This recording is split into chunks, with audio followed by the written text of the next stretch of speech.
আমরা কলিযুগে জন্মগ্রহণ করেছি, আমাদের আয়ু খুব কম। এই কম সময়ের মধ্যে কি করে ভগবত প্রাপ্তি হবে এইটাই জানার দরকার।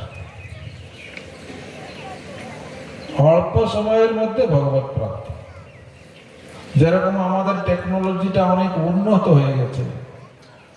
আমি এখন কথা বলছি, পৃথিবীর সব প্রান্তের মানুষ আমার কথা শুনতে পাচ্ছে সঙ্গে সঙ্গে।